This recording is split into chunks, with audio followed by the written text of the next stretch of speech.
This is the Bottom Line Liberia.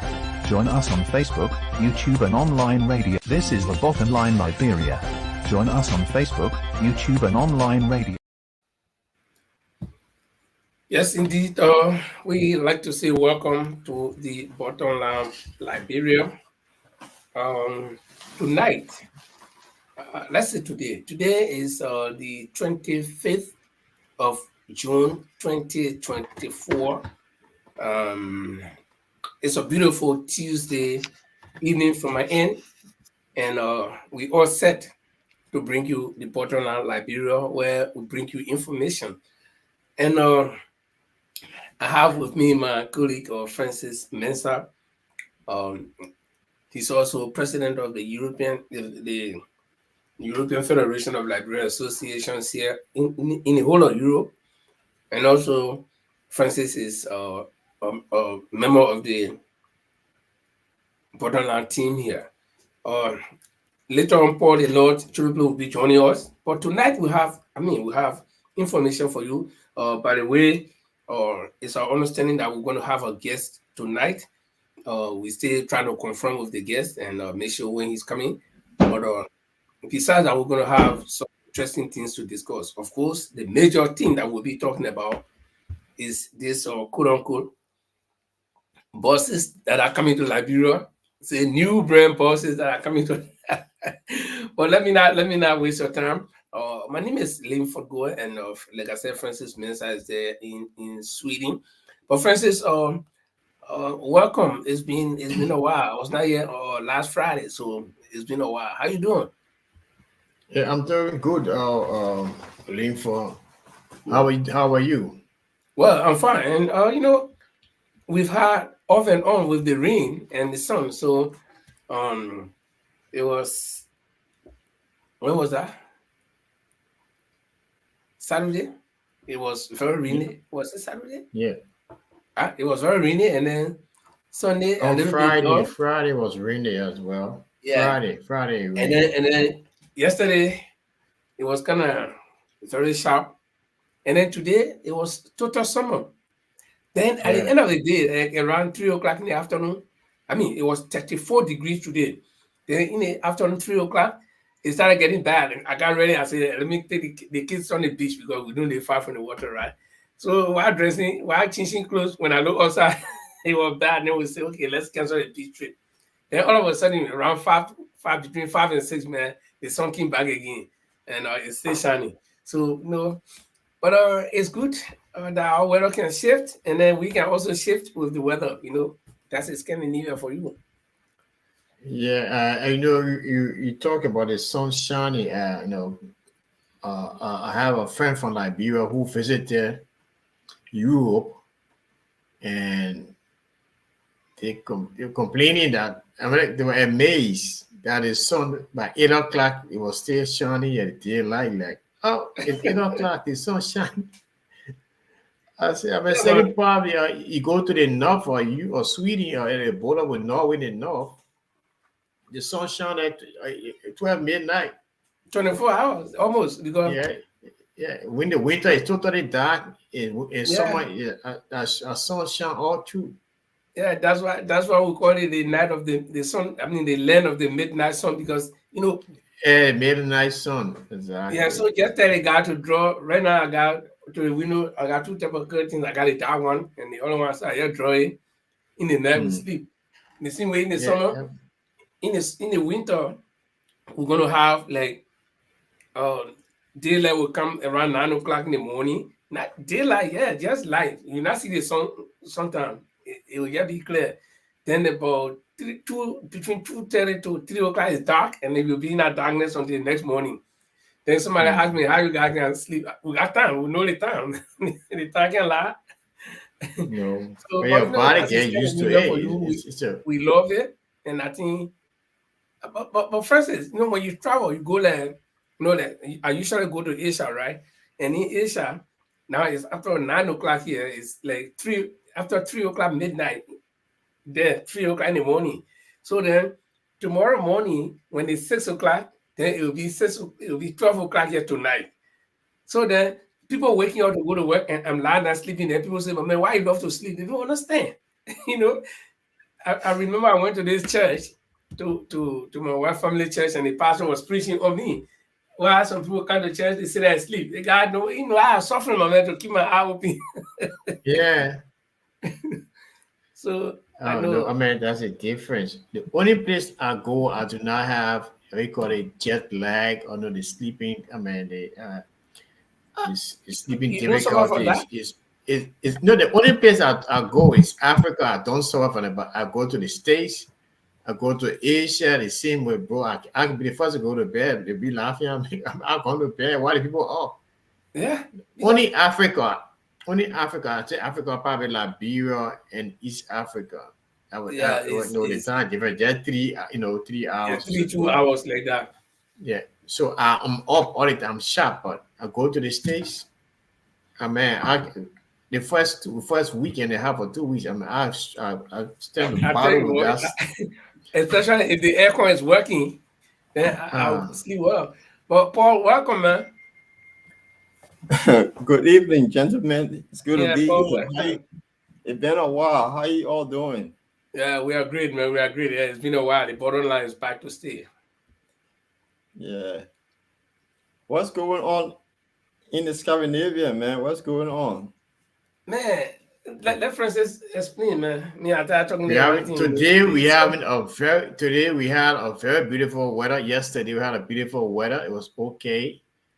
But on Saturday and Sunday, Friday was no call it a midsummer. It's where they celebrate in Sweden. I think it's kind of in Norway as well. It's a midsummer where we say the summer is the middle of the summer. And I mean it was raining, man. After having good weather, then the rain came, then the cold, then the sun. Oh man, people around here got some cold as a result of Francis, the let me changes in the weather. share a phone with you now on that midsummer thing. You know, Saturday is normally the time I can have to I'm traveling from there to Oslo for 3 hours, and then from Oslo to Svinesund, the border between Norway and Sweden towards Gothenburg is 1.5 hours. So make it 4.5 hours to travel. And when I go there, we buy enough food to bring it back here because most of the food see there at the border. The border there that all countries present at the border, so you can find any kind of food there. So we buy all the whole thing. Then at the end of the day, I go to Systembolaget, right? And those of you who don't know what they call Systembolaget is in Swedish, in Sweden, that's the place where they sell liquor. It's not like the UK where you sell liquor anywhere, like even in the gas station, no. That particular place sell liquor. And then I didn't know, man, that was midsummer and the people were closed. Midsummer is supposed to be a time everybody enjoying. And guess what? Friday, every week, I'm not talking about holiday, but every week, my man, millions of cars leaving from Norway heading to the Sweden border, and most of the guys they go there Friday, they get drunk, then they get play to sleep, so they go and turn themselves to the police. The police will arrest them, but they say, arrest them. They say, I'm drunk. Arrest me, go put me in jail. You got to leave to be on the street in the jail. And code and be protected. But the police say, okay, if you drunk, the only thing don't drive car, you remain outside. So that place, all in all, just cars that went Saturday, my man. Everybody says it was frowned up because you go, they play close. Imagine We are close. 4 hours, 4.5 hours to go there. I ain't seen nothing. I feel like I'm buying my little stout and beer and thing. I go to play close. Friday, Saturday, Sunday. I mean, because I went to the store. I mean, I went to do some shopping. I mean, the shop was very packed. I mean, we got a system block, all thing right there. But anyway, now to bore you guys, we got so let's jump into the topic. And that's Paul, how you doing? You got the UK. You're right.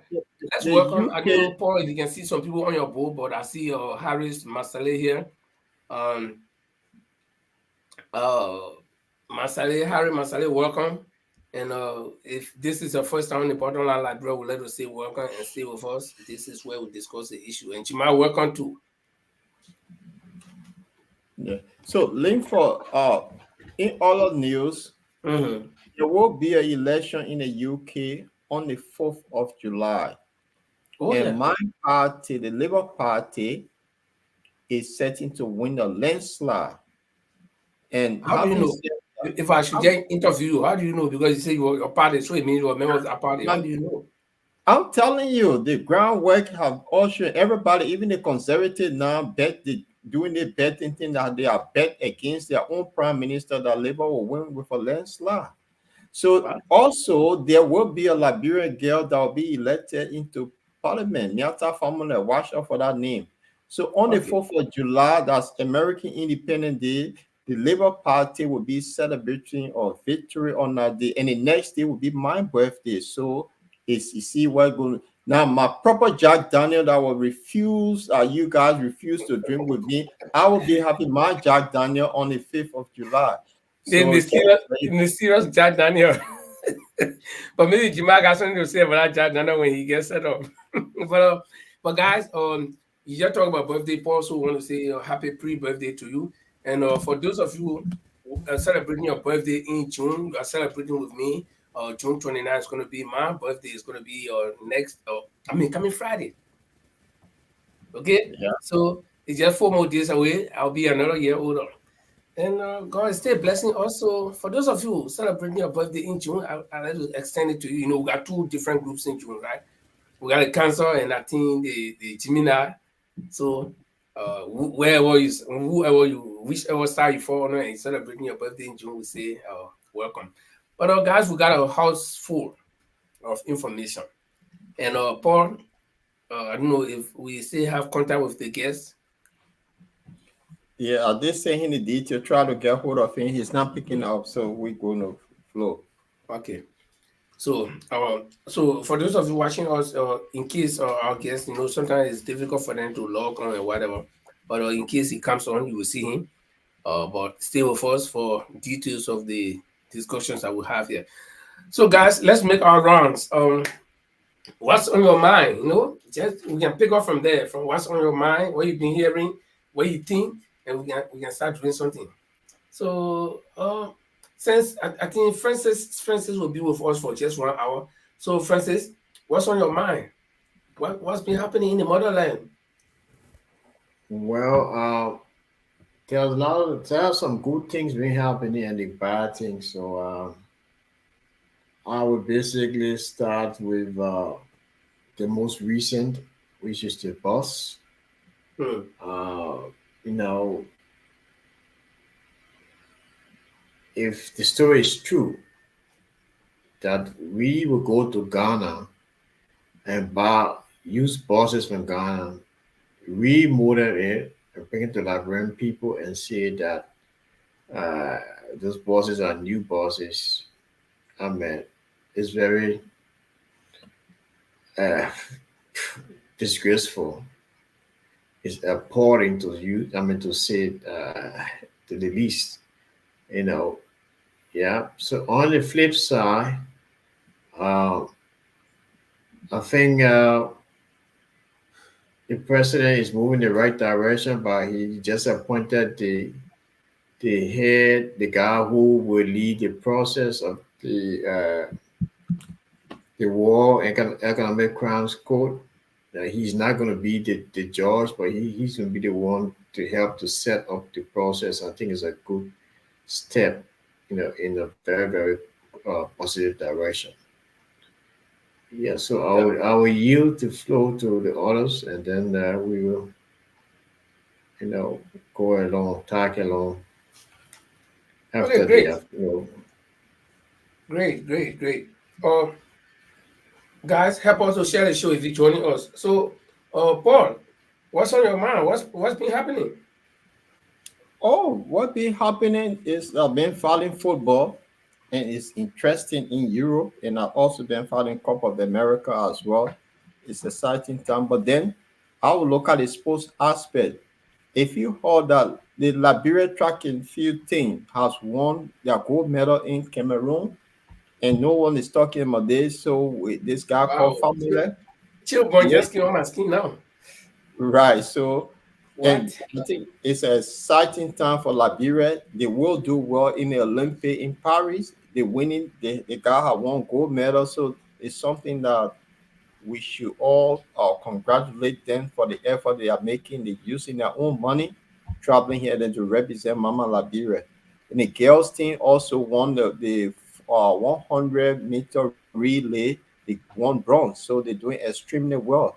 So that's what on my mind. Regards to Mama Liberia, the same old story, the same old story every day. Nothing changed. It's just like we're only replacing 101 in putting one into the new bottle. That's the same old story. So I have nothing to say about Liberia, but the sport aspect really catch my attention. I think we should look at those young people that are trying to put Liberia on the map in terms of sports.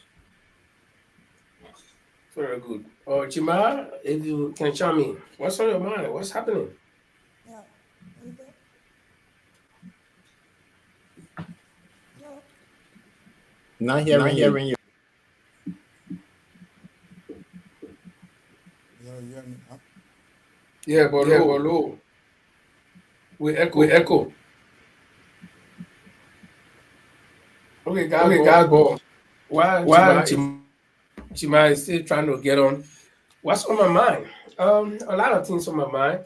And one of the things on my mind is what Francis already, in fact, the two major things on my mind is what Francis already touched regarding the appointment of Councillor Masukwe, if I'm not mistaken, as the, is that a name? Masukwe? Yeah. Yeah. As the head of the executive director for the War and Economic Crime Squad. We talk about this thing, and a lot of people are still doubting. A lot of people still feel that it's just a scam, and so people are doubting. But again, like Francis said, we must give the government the credit because this is the first government in my lifetime since the war, and that has come out at least to take that bold step to say, well, we're going to establish this code, and the code has been even the commission have been appointed, have been set up, and according to information, I can independently guarantee that President Bouaka has written the United Nations, informing them about the setting up, the intent to set up this court, because the UN will come in to help support the process. So if all of this information that we're getting are true, then I think it's a step in the right direction because, like I said, since the war, even children who were born during the wartime or after the wartime, most of them are in their 20s and 30s and nothing happening. So sooner or later, almost all of the people, the major players in this war might just be extinct. All of them might have died and leave us. And then it will say we'll bring a war economic crime or war crime code. Who will we be arresting? Okay, so or who will we be judging? It's not really about arresting people, it's about judging the people, let them tell their own story too.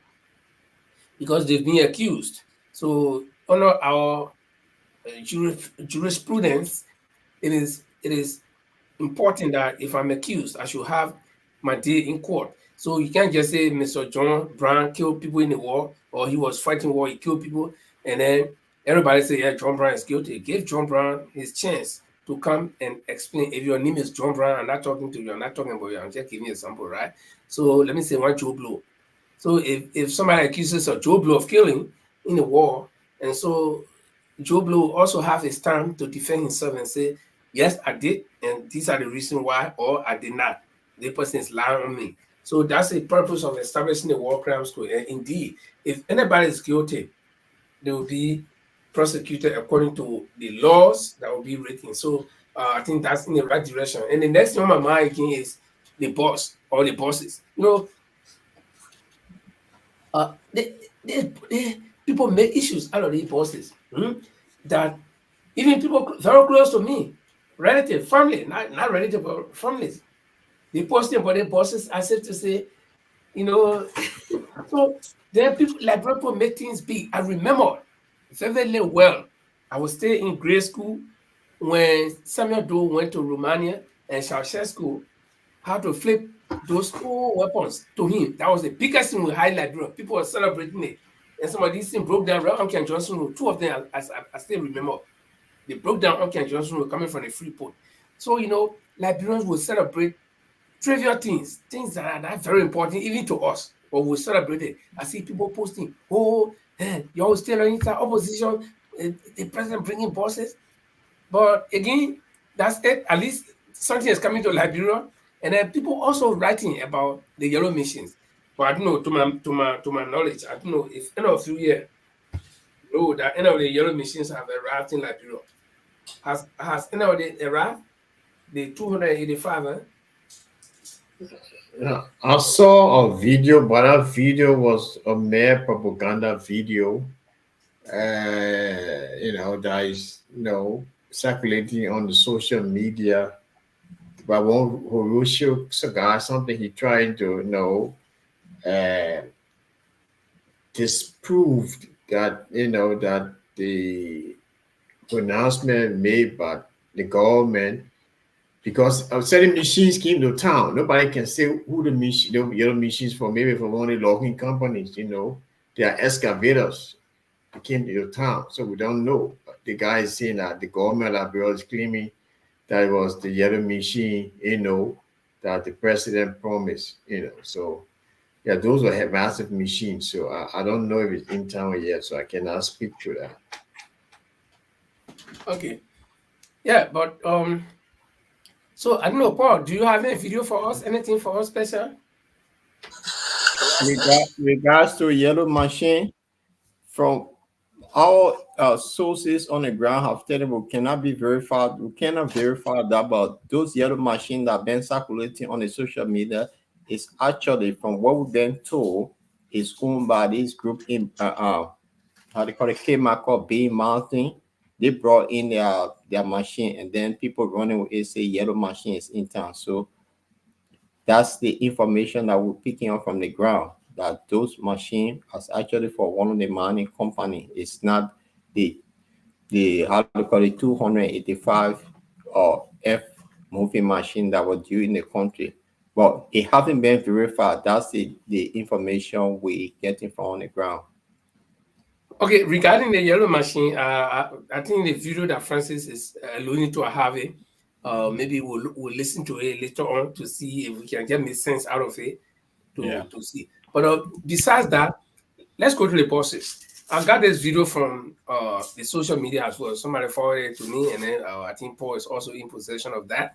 There is this Ghanaian talk show host who is alleging that these bosses that are coming to Liberia have been Linford, it's not a talk show. It's Ghana, how do you call it? Ghana Channel 3 television. It's not a thank you for the clarification. Yeah. Okay. So I think we'll roll a video, let the people listen to it. And sorry, there are some commercials in that video. So it's not our own production. So please, we give the credit to the Ghana Channel 3, like Paul said. So let's hear that video. Let's go. Let's see if we can get that video rolling.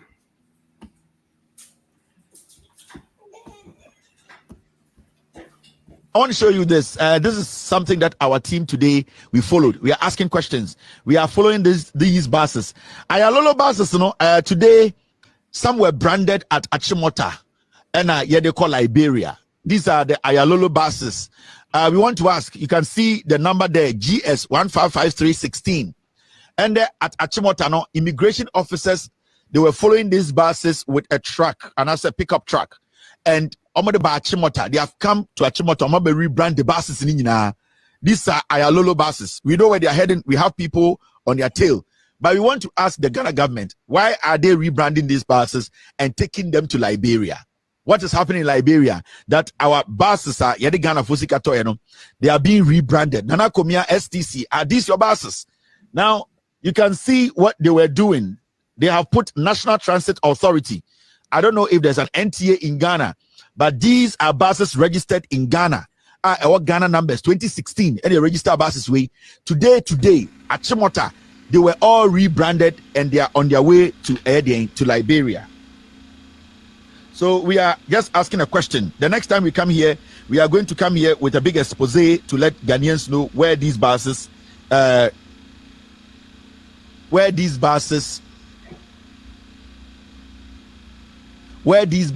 ended up. So we want Ghanaians to know. So we took some videos of what is happening. Buses in India, You can also see a year pickup truck na edi obonimu kono. The pickup truck no, the license number na was no a GT 6824. Immigration officers na omude bus denim de buy ni a GT Ghana GT 682416. Sa pickup truck way and edi buses way nim. And rebranded Ayalolo buses. And where are they taking them to? Most Ayalolo buses, and you don't want to use it in Ghana. What they call Liberia, did you sell it? Because they still have a Ghana number plate on them, registered in Ghana. It belongs to the Ghana government. Yebusa MPP for Sa buses, where are you taking it to? Let me show you videos of what we actually captured today. Time Amoba bus no Eddie Akono. Do we have videos here, team? All right, I think we have something.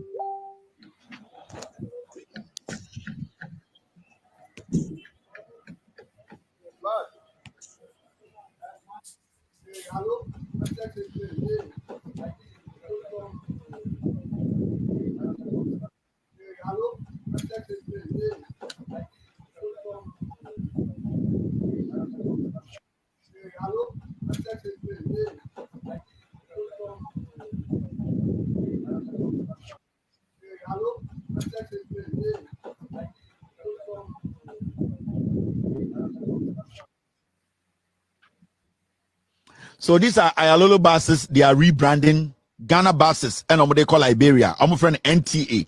So we are asking a simple question. Nana Kumia, the STC, the Ghana Transport Minister. We are asking a simple question because we follow these buses. They are on their way to Liberia. How did these buses enter number plates in Atono? Because they were registered in Ghana, they belong to Ghana government, they belong to the taxpayer. We want to ask, why are they rebranding the Ayalolo buses? Are they what they call Liberia? Do we have an NTA in Ghana? These are simple questions we are asking. Say could be a transport area in companies or neighboring countries. And buses now also almost started air the other countries are this is the new MPP. This is what they are doing. And you see, they will keep quiet. But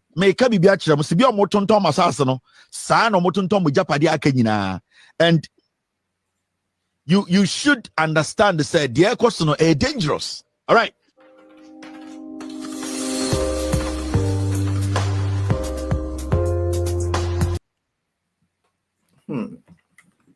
Interesting. It'll be good. Friends, I don't know what's happening to Mama Liberia though. If those bosses were how they call it rebrand and was taken to Liberia, and I saw yesterday there was a big celebration at the executive mansion, welcoming two of those boxes in Liberia.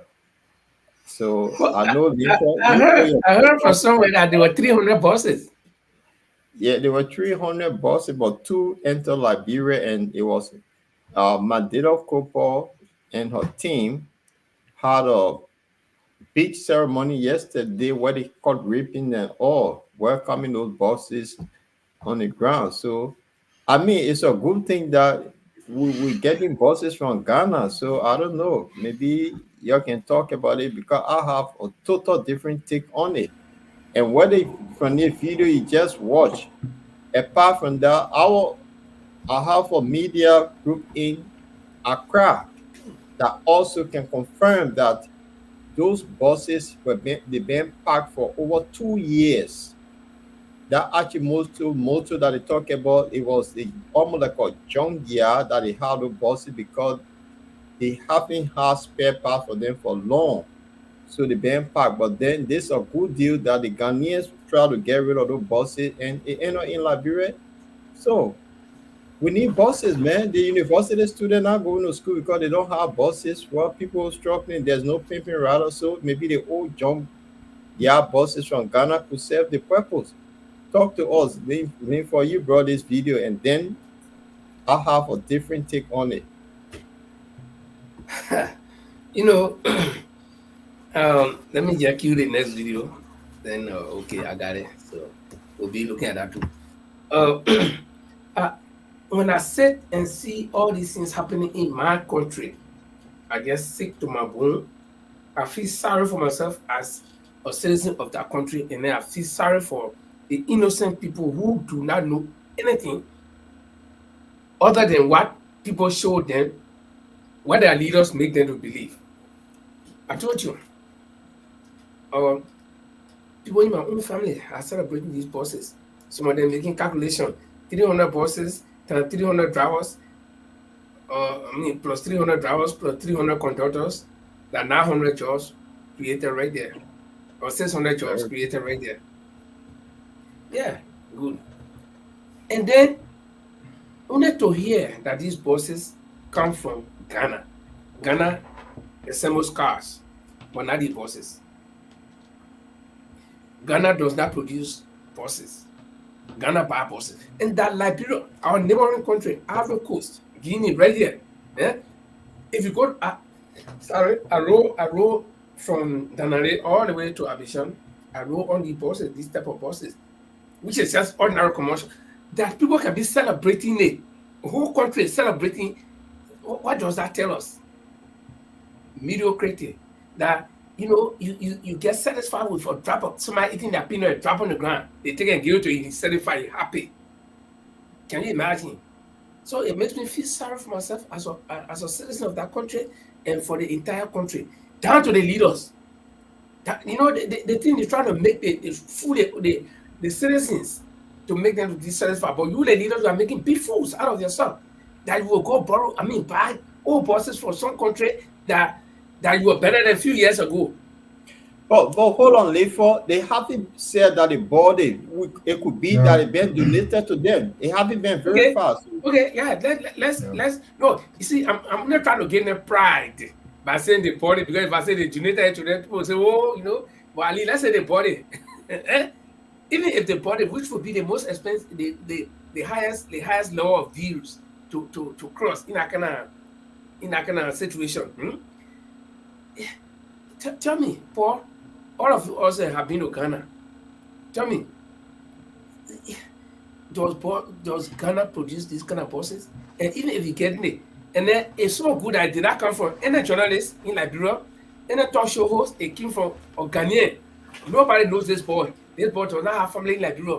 He sits on the Channel 3 national television station and challenges the government to want to know where these buses are going and why are they being rebranded. And the word rebranded, Liberia, listen to it, rebranded, to remake, to repair, to recondition. So let me not take all of the time. Jima and Francis, you can give your own. For me, I feel sorry for my country. Good afternoon. Do you hear me, guys? Right.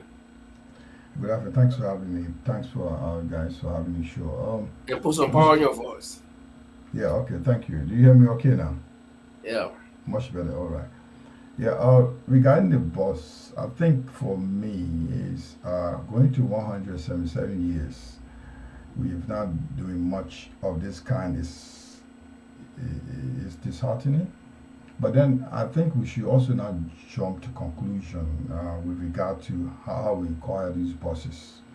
If you look at the years back, from the past 6 years, we have been in a very deplorable situation with regard to the very ministries, transport system in the country, with regard to the government handling transport for them working with the civil servants. And we don't know facts. We don't have facts on how with regard to how the government acquired these buses. So I think Paul said it right. Until the government can tell us how they acquire these buses, then we can able to make conclusion on these things. Because they can brand it. It's a government property in Ghana. Ghana is saying we are donating to the Liberian government to misuse the why you getting one. That could be another good source. So if we jump up, be emotional about these things without getting facts on hand, we'll be making taking the wrong direction here. And if you look, I heard one time some months back, some deputy minister, assistant minister, administration were not paying. They don't have their own transportation. They were asked to walk or take taxi. Where is it available? Consider the government of Ghana is rebrand these buses, fix them, go to Liberia. You can manage them for 6 months to 1 year until you can get your own. Fine. That's another good thing. I think we should receive that. We should have openly receive that compared to we were here 6 years back. So that's one my take on the buses. So let's wait. We should be able to make sure that the government should come and tell us how did they acquire these buses. So we're able to make some conclusion on this. This will be my take on the buses. Instead But let of me before Francis comes in and before he let me ask you, because I don't want to forget my thought. So is the manner in which the government acquire the buses, is it the one that matters, look, or the listen, fact that let's be honest here. Comparatively, Ghana is better than Liberia. Let's be honest here. Ghana is better than Liberia in any sense. The social, in any capacity right now. Their living conditions far much better than us. If you look at the capacity, human resources, they provide much more help. I mean, social. I mean, what do you call that? They provide much more of human resources to Liberia. Go to our various ministries. The technician, the RT technician, bulk of them are Ghanaians, Nigerians, are foreigners. We should be able to open them. We don't open up our house. So I'm saying, I'm not applauding this. What I'm saying, we should be better than this. But if these guys are giving the buses, you didn't have one before.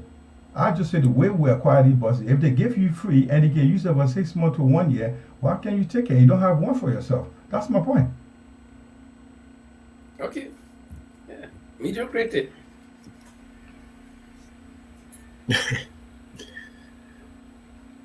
Why you laugh? No, man. No, man. I laugh because you don't want to, agree with Jamel's opinion. Even as much as we frown on those bosses, we could look at the positive side as well. I mean, we Liberians, we quick to judge. I mean, like, because it's from Ghana, and our boss that come from Germany or maybe France, will stay on. We will be very happy. But I think in general, I mean, the maintenance of these buses, wherever it come from, these buses, I mean, the maintenance aspect, I don't know the condition of the buses. They look pretty good out there. I mean, I don't know. I mean, they look good. But, whatever the government tries to do now, I hope that they can just, maintain those buses, and whoever gave it to them or whatever means they got it, yeah, they have to let the public know. My problem with Liberia right now is that we see a lot of things in the country. The communication is very poor. The public relations very poor. People start to preempt, and people start to have their own say on things before the government come in. The government need to be very proactive. It happened to we administration. It happened to this administration as well. So I'll just say, I'll conclude that wherever the bosses came from, the government should let the people know, Liberians know, and you cannot just be cannot be filling the country out with scrap. The bosses after 6 months become very unusable. We cannot also conclude that in as much as we cannot condemn where it's coming from or how they get it, we can also conclude that it will be scraps. Can I say something? No, but it's a fact that let me take a minute in the level of thought. It's a fact that maintenance issue has always been a problem in Liberia. Look, the country you live in, you see old cars, you see buses, everything, the transport system, the people maintain their cars and maintain wherever they have their buildings, but we don't maintain anything in that country. We prefer buy new things all the time. So, I mean, I hope they prove me wrong this time, that's all I have to say on the matter. And just to chop in about Paul, I hope you mind coming in to chip in. You see, like Francis said, I said that I'm not saying that we should open our hearts and arms to these old buses to fill our country with issue of maintenance. But one thing you should know, like Francis mentioned, that if you have come from European countries or the West or the Eastern countries, you won't have argued it. Tata buses came from India. You didn't know how they was empty buses. We didn't know how they were maneuvered or remodeled and sent to us. See Liberia, all these ambulances plying the streets in Monrovia, they are all donations from America. They've been parked there for years. Somebody put them together and send them. The Honorable Sir Joseph, during the COVID period, he was applying the street of, with some of these ambulances, and there were all these outdated ambulances that were given to him. But he managed to maintain it until he saved lives. So Liberia should have not been taking anything from Ghana at this point. To consider our situation. I agree with you, how do you call it, Linford. But the matter in the way we put it, we are comparatively Ghana is better than us in any sense, better than us in any capacity. We go to universities in Ghana for higher education. Tell me, Ghanaians, there was years back when Ghanaians come to South Africa and other African countries to come to Liberia for studies. Where is that happening right now? You just recently report that a bunch of our students failed the university entrance. So Ghana is improving. Their life better, and anything they give to you, don't condemn it. Probably the way we acquire it. I don't support that we should be keeping something there for 2 years when it's damaged or you don't have to maintain. We can maintain after 2 months. Many of these motor pools in Liberia, but the Ministry of Liverpool, they are all parked with damaged cars. I mean, useless cars. We don't know how to get rid of them. We should inquire how do you get these buses? It will pay for, and how long they're going to serve us. Those are things we need to know about. You know, Jamal, you're right. Ghanaians are up there, and the thing is, with regards to drivers and engineers that will maintain those to service those buses, do we have them? The fact is, Ghanaians are now gone from how they call their public transport now they're building interstate railroad that people will go. So those buses, from the information that we are getting, it was a part of project that was taken by the United Nations. Those buses were built in Sweden, where Francis lived. And they took it, they should have been 80 pieces of those buses as a part of project, and the Ghanaian government brought in more. But for some reason, because they have is electric, it's these new buses. Yeah, put it. Liberia we suffer electricity. If you I don't know in Manchester, but in London here, the buses that will ride if you're sitting down, somebody else sit in front of you at the back of that person, there's a charging pole. Those are the things that own no buses. So the Ghanaians were struggling to maintain them. Now, if those buses are given to Liberia, which is a good thing, if they donate it free or someone pay for it, it's a very good thing. Maintenance, where Francis talked about, have been an issue in Liberia. If we don't have engineers to maintain those buses, how long will they last? That's another thing.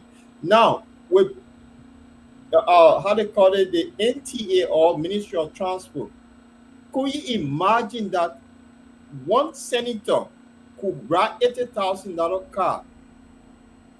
If the country can buy 2 buses out of one person's cars that they pay, I mean, common sense tell us that Liberia just doing the thing the wrong way. Minister ran $80,000 car.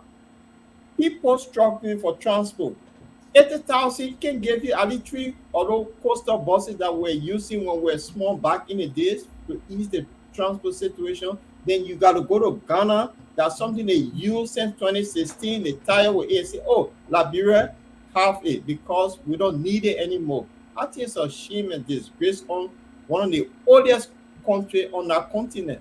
It's just embarrassing. And I agree with Linford and I agree with all of you. So if they give it free, for Christ's sake, man, we can buy our own buses then that will be able to maintain, then to bring sophisticated buses. We don't even have electrician in the place. People put wire together, they burn people's houses, then think about electronic buses. It's just a shame on our country. Linford, and you can challenge me, but that's how I see it.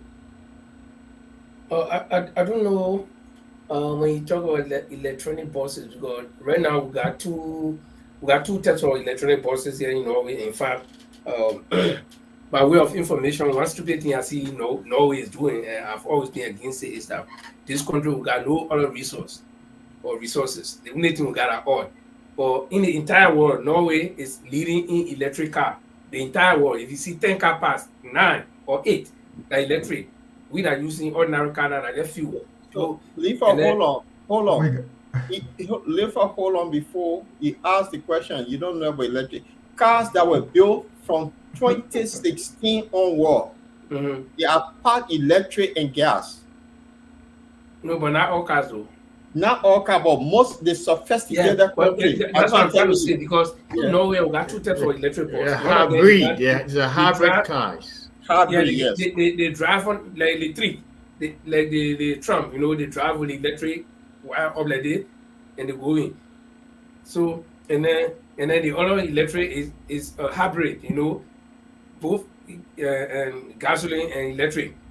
Okay, and one thing about those cars, the hybrid battery they use to dispose of it costs a lot of money.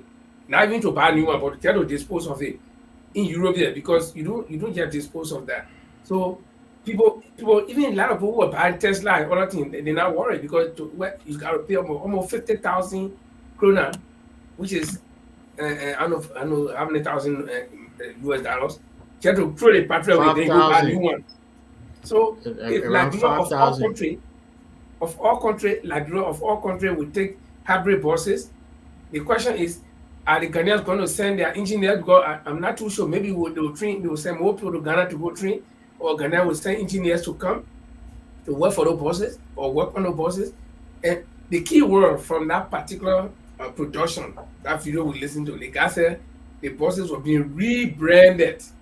That means they were being probably mechanically rebranded, and then the outside, because the buses are called Ayaloro, supposed to be on it, but they erase it, then they color a fan, and simple technique. You have to fool like real people. You color a fan with red, white, and blue, and make it low attractive, and then when you kind of say new brand buses, you see it. So, and I'm not sure, that's why when you guys talk about whether it was donated or what, I'm not sure Ghana is that rich that will take all 300 buses and yet donate to Liberia. When they know the buses are functional, they can raise their economy, they can get money. Private citizens in Ghana could even buy those buses and run them between small towns. That will just say the government will be so good and so philanthropic and say, Liberia, you come for 300 buses, we are giving it to you. You got to start thinking. No, my father gave me a parable. He said, if you go to the water side, in as much as you want to eat fish, but he's standing to the water and then see their fish coming from way up, then you start rushing for it. Ask yourself, what can they say before you start rushing for it? So, like, they bring it, Ghana, you take 300% and dump it on you. Good luck. Yeah, thank you. Well, Linfo, let me just ask something that, in terms of how these negotiations are made. Liberia is donor reliant. It could have been the European Union, the EU, ECOWAS, or some group of people say, look, we could pay for these buses and take it to Liberia. We are always at the receiving end. Liberia is always, no disrespect to us, but we're always at the receiving end. So we get most of these things, basically through donor agencies, and the government, Ghana economy has been struggling for the people. Let me, guys, will come here. I'm not trying to monopolize, but let me ask you. So if let's assume that some goodwill organization or country out there have paid for those buses and say you're giving to, like, why would they pass through Ghana when we got poached? We're not landlocked. Okay. No, but the buses were in Ghana, using Ghana. Yeah, so you mean they send it to the organization will buy from Ghana and tell Ghanaian government to give it to us? But the buses are fairly used according to Paul. There is no way to beat around this thing. I'm not saying my own thing. We listen to the video. The guy said these are our Ghanaian buses. We want to know where our buses are going. And security, immigration officers were escorting the bus. So the guy, these are not buses that just came from the sky and landed in Ghana and heading to Liberia. They are Ghanaian buses. That's why the journalists want to know where they are going. In fact, like you said, I'll time and door. I will team and door for now, and we'll wait to see, because the guy said in the coming days they're going to continue the investigation and will make more expose. That's why he said that's it. Linford, you cannot be doing this. I'll give the Unity Party the credit. Okay. They came to rescue Liberia, and it's one of the rescue factors that we don't have transport. Whether they get it from Ghana or not Ghana, whether it's O or O, they have rescued the transport situation in Liberia. Let's give them credit. You see, that's the fact. Let's get it for credit. So don't drag this whole thing. We rely on other people to get. Even pepper we eat come from Guinea. Why we can't complain about that? This is Guys, situation. can No, we but try, people buy it. can we People- try to people transition buy the because paper. Linfo is making Look, his case. if I private think- individual guys, was to Linfo, go and buy the post, Linfo, small would not can we have say- problem. Can we say something, Linfo? Linfo, I know you're not happy they give our bosses. I'm happy. Okay then. Can we take it to another level? The question we have, you don't have facts.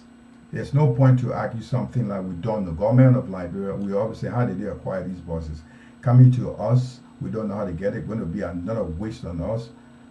Environmental waste or problem. That's what we need to find out. That should be our responsibility. Why the Ghanaian journalists are inquiring what is going to be done with our buses. We want to know how the government acquired these buses. But just a point of correction, Joseph, you just mentioned on this platform that Norway leads the world in the electronic cars. I want to dispute that. China leads the world with 417 million registered electronic cars. So just for point of correction, I think Europe, if you mention Europe, then Norway's come Europe first, lead Europe in electronic cars. And we will also understand that if you follow news lately, country like Gambia bought 100 new SUV. Did you see that video circulating? It gone viral. 150,000 US for one. That's a waste. Less. This is what, because they pay for somebody could acquire. My point is, if Linford can bear patient, tame his dog, and wait to see how the government acquire these and how long will these cars carry us, then we can be able to take our case further. I don't think we should spend too much time on this. We should transition to a different topic. That would be my suggestion, gentlemen. I agree. I agree. Because we shouldn't waste our time on something that the people We are don't have already facts. with. Yeah, we don't even have facts. Like what you're Yeah. saying, you just gave us some clue right now with regard to how the car came to Ghana. And Ghana doesn't have a way to manage it, they send it to Liberia. That's going to be a disaster. We don't even have electricity. How do we manage electric cars? So if those details are facts, and the government is giving how they acquire this, so we can argue this case. We can make our own case. But I don't think we'll be making an emotional statement here. We don't have facts. So I think I advise we should transition, gentlemen. Yeah, we should. So, Linfa, what's on the menu? So, something that came across, I don't know, it was on the 21st about this. Let me see if I can put this thing up quickly. Maybe you all have seen it. Liberia, the Center for Transparency and Accountability in Liberia, anti-corruption report showed President Barker failed to hold official accountable. This was reported by Front Page Africa on the 21st of June. And you know this group is in Liberia. It was the group that usually write things. It call it Central for Central, short. yeah. It's the anti-graft institute. Okay. Yeah. So it was. So I saw this. It's been quite interesting, and the story goes to say that the center is affiliated with what Transparency International (TR). In its anti-corruption monitoring report on President Barker administration 100 plus days, the center says allegation of corruption has been merged. The center report revealed that the President Barker, prior to his inauguration and without a constitutional authority, requested funding from NASCO to purchase 5 Land Cruiser SUVs, each value $117,000. Right, and this saying that this is corruption and is mismanaged of funds. $117,000 for one SUV vehicle. So this is an interesting story. It's on Front Page Africa. It was on the day was the 21st of June. So I saw this as interesting. What is happening to our country? Is that the same old story? Nothing changed. Let me put this down. So something, if you guys want to look at it, the story is there. Jamal. Yeah, okay. I think I prefer to give chance to our colleague Francis, who may be taking leave of us early. Francis, you can go on. Yeah, you know, the issue of corruption in Liberia is an old age issue. I think one of the major uh, mistakes or the problems our leaders have is to take actions against people who, I mean, who are found to be in corrupt practices. But for that story, I mean, it's just 6 months. I don't know the level of corruption that I know that transpired for a period of time. So, it was just a headline. I would like to read more about who was involved in in corrupt practices. You know, did it come into the know of the presidency? He did not react. I mean, these things we have to know. It's a commonplace in Liberia that no, we always, you know, have sympathy for our close friends or parties as stewards who are in government, and so. But if it happened, I mean, it's wrong. I think that the President Borga needs to start, cracking down on corruption as early as possible. So that it may not, permeate or amongst his ministers or in his government. So let me add more, maybe Francis, and that you read the story. It said, according to the center, President Burker has been accused of bribing legislature in a bid for influencing leadership at the legislature. There have been reports that the president's nephew, officer in charge of the National Oil Company in Nuka, Jack Cody, disbursed 600,000 to contractor honor questionable circumstances. So they go on and on. Then they also mention the $22.4 million that a popular web minister that he didn't go through the PPCC procurement law. So all of these are in that report. So it's an interesting read. You need to check it out. Yeah, I will. I will. I mean, yeah, So I mean, I would give the. I mean, I would give. I mean, the other. One time or yield to others to contribute to the story. I'll be Yeah, leaving okay. in a minute or so. Yeah. Okay. Thank you very much. For me, I think it's just a good thing of democracy, and the beauty of it is like newspapers will come and blow your whistleblower and let us know what's going around, so the government can come out and react to these stories and clear the airs. So, like the 285 yellow machines have not been cleared. Probably if I've been clear, I've not seen it regarding these bosses. People would say, I've just read another comment from one of our followers saying that Central is operating on what they say. So whatever they say it is. If it's not true, we expect the government to come and tell us, well, this is the story. So it's good that we need publications come out, gentlemen. We need to know about them so we can be sitting here and tell them it's not right. It's not right. Like my colleague Lee was saying, I do agree, it's not right. But once we argue these things, we also need to be very careful what we are saying here. And if we don't have facts and we keep running these rumors, and it doesn't look good. So we want to challenge the government, which authorities concerned, to come out and clear the airs on these newspaper publications and what they are saying. Once it's published in the paper or it's on air, it becomes history. It's archived as a case. So in the next 20, 30 years, it will pop up against the government. I think we remember when the dismissal of the current president, Honorable Barker, when he was LPRC, or the Ministry of Agriculture, it came out after 20, 25 years. It was staying in the publication. So if these news are not clear, you still hunt them down. So we want to hold these stories as facts until the government can come out and clear that. As far as I'm concerned, I don't know much about the story, but They should clear the air.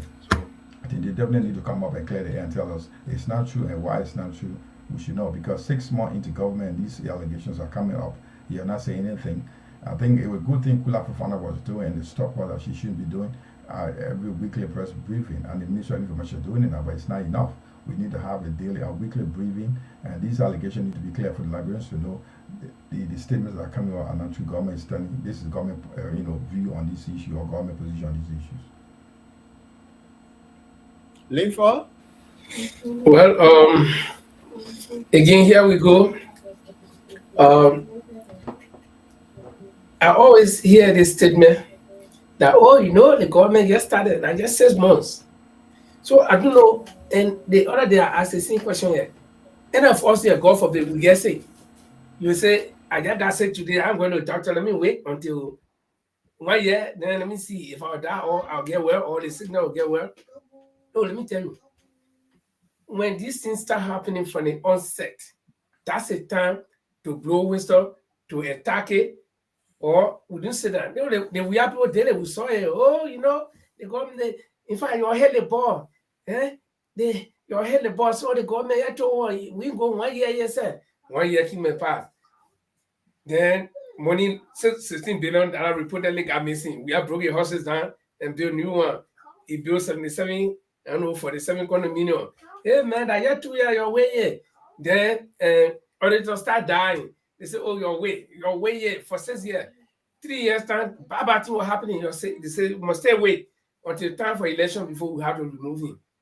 So, it has started again. They say that just 6 years. So, whether there are clear signs of corruption, we say, we'll wait until 6 years. Fine, we'll wait. And Francis said something earlier on, which is lack of, good publicity on the part of this government. And in that kind of situation, you will leave the public with no option but to carry on their own judgment. The public will be the judge, the public will be the accuser, the public will be the jurist, and the public will be the one. They want to pass a verdict. So this government is mute. They do not come, they are not proactive on public relations, and so what you don't expect me to want to be, they want to think for them and to speak for them. So I will say what I know and what I see until they can come and otherwise tell me. Now, so the things we talk about lack of public relations. They say yellow machine coming. Until today, maybe some of you know, but me, I know where the yellow machine, which country coming from. Whether we pay cash for it or whether that donation. At least if this Ghanaian generally had not blown whistle on this boss situation, guys, please forgive me. I got somebody here. If the Ghanaian government had not, this Ghanaian generally had not blown whistle on the source of these bosses, we still be saying, oh, you're not way. And they will never tell you. Then Francis also says something about, in Liberia, it's been difficult for which is true, for people to account, or for government officials, or for leaders to hold people accountable. And the reason is very simple, because they don't say are corrupt. You can't be a witchcraft and go and catch another witchcraft, because that witchcraft is catching with review that you are with us, we are all there. So if these people have clean hands, they'll be, let me tell you, as we are recycling the same politicians from 19 until now, we will never have any accountability in Liberia. Because, like I said, you can't have a witchcraft going to catch another witch. It's not possible. It's not yet possible. Unless your witch is very powerful. And you see the reason why Joe Walker is signing where economic crimes go faster, because some people say you will look for defense football. At least I was close to some kind of way to Francois Massacre. So I don't know if Francois Massacre ever had any contact with Joe Walker in the Lofa Defense Force. Okay? So that's why he's rushing. If people have seen this old man in one of those warring fashion, he will not think about it. He will not think about signing anything. He will always dodge it. Ellen Daly, we saw it. Ellen Johnson could not shoot herself in the ear. That's why she did not sign this thing. George Weah did not want to be that kind of bad guy that everybody will look at. That's why he did not sign. But Joe Walker knows that he ain't got no record. He doesn't have any record. Yeah, no, Douglas, you buy, that I'm sure you can kind of do that thing. And there's Douglas. It's muted, Linfa. You're muted. Linford, you are muted.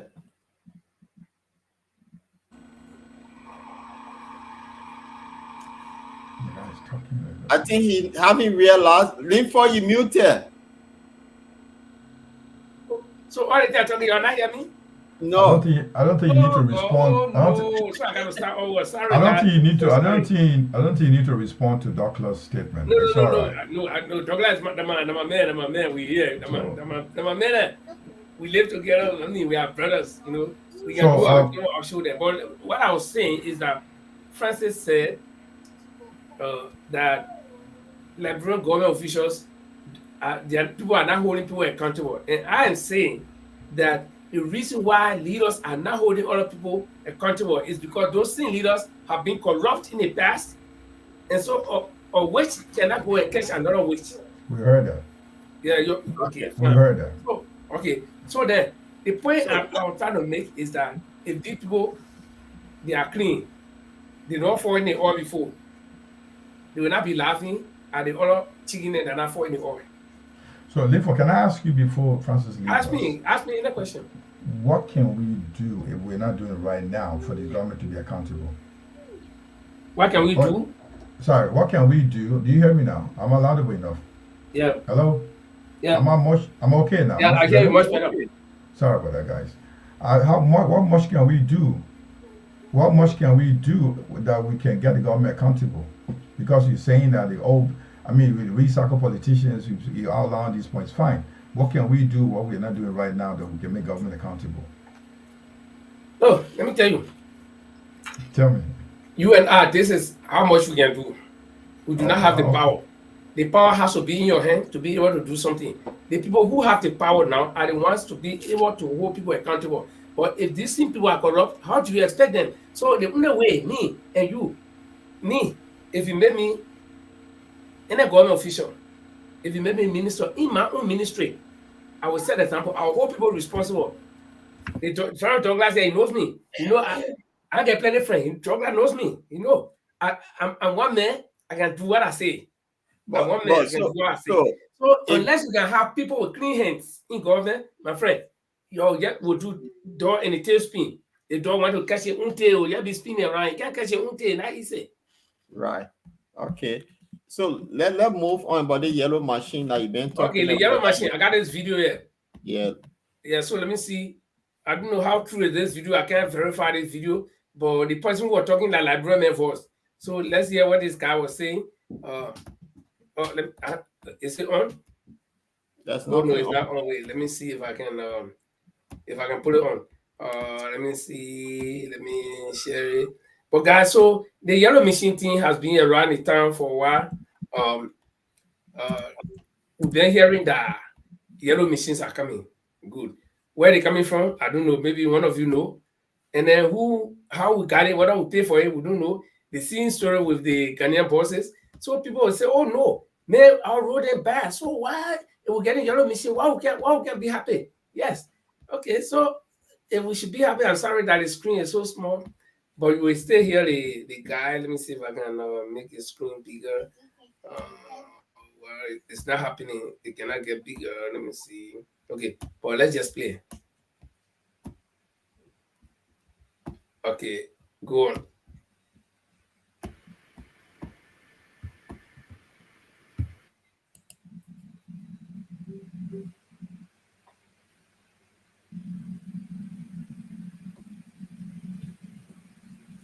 We're not hearing anything. It says playing. I don't know why. Let me see. Oh, okay. Sorry. How machine are going? Power about doing my funny here. I come in. That machine now, carry our machine now. You want to know what carry our machine now?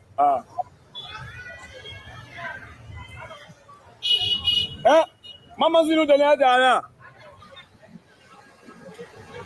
You look at people company machine. You say that just about a machine I bring. They la dinner or hold it. Yeah, machine I carry. What they carry now is hotel. What they carry? They want somebody else. So Lala Bele, they want to hold it. I want Mijina. See, I want Mijina the carry so. Yeah, I want Mijina there. We not see Joseph Boga photo on the Mijina. We not see Joseph Boga photo on anything here. Hey, Mijina, yeah, Mijina, all while the cabinet. We not see Joseph Boga photo on nothing. Hey, see, the Mijina, the cabinet, Mijina. So you can tell what the cabinet Mijina. Yeah, I tell what the cabinet.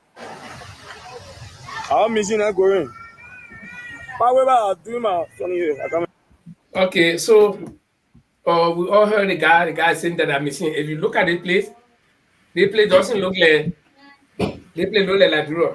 And it looks like concession area. Just look at the place, just look at the background. I'm sorry that I remember lean for this is across the bridge. That going towards Looking Town from Freeport. What are you talking, Linford? I just want to listen to me. Yeah. I said they play that Liberia. They know like anywhere else from different country, like somewhere I know they're not making yellow machine. They play in that yellow machine factory. So while the yellow machine here, they play coming from that Liberia. That thing I want to establish that the yellow machine, at least the yellow machine that we're looking at, is that coming from any country or that Liberia. So you're gonna turn out what you want to say. No, anyway, guys, I have to leave, and it was good being here tonight. As I stated in my opening statement. Before you go, Francis, 1 second. What do you make about the thing the guy saying? You think it made any sense that? I did make a comment on that very video. Yeah. I said, look, that guy who was doing the video footage, he's from the opposition, and those machines are excavators. Those machines are not machines that you use for roads. You should know the difference.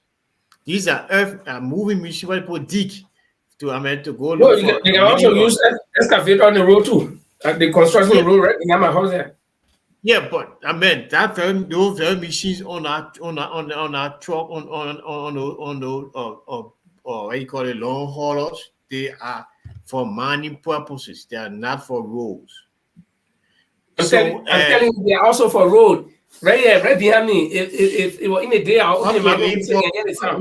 In Norway, made for roads in Norway. I'm telling you, those machines in Liberia. In Sweden as well, anywhere in the world. In the world, okay. I agree. But those yellow machines that were going, they were kept. It was for a company. It was for mining purposes. That's what I say. I can say for a fact, and that he may be right. That first of all, I'll before I leave, I'll make this correction. The President Boyka said he is in a press release in an interview that he told the people that he did not want his pictures on the machines. He said it. He said he did not want his pictures on me. What he wanted something like a symbol on the machines. So whatever it is, those machines are, those machines are going towards the concession company, and I hope that it could be used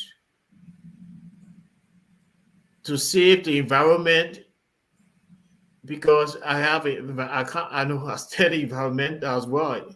So sustainable development, I think it has to be used in the proper context to help save the environment and our people. The resources there, where we're going to use it for, our people can benefit for it.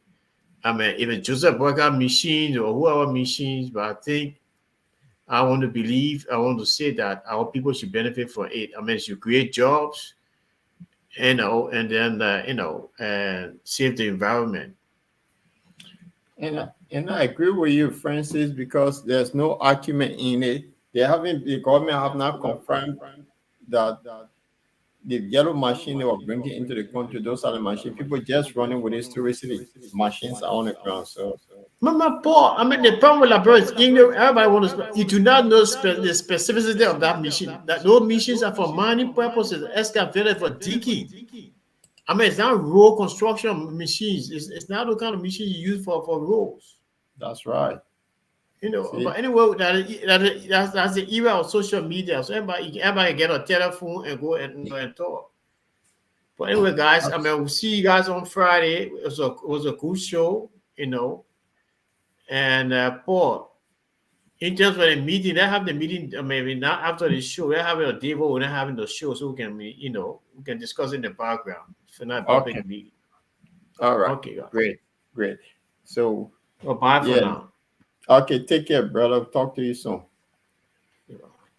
Jamal, I think echo in your voice again. Unmute Okay, yourself. Francis, we see you. Thank you.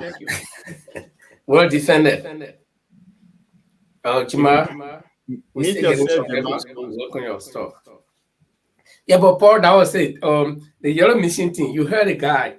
What do you think? Because the guy that was talking, I know he not one crazy man from crazy camp, from rehab.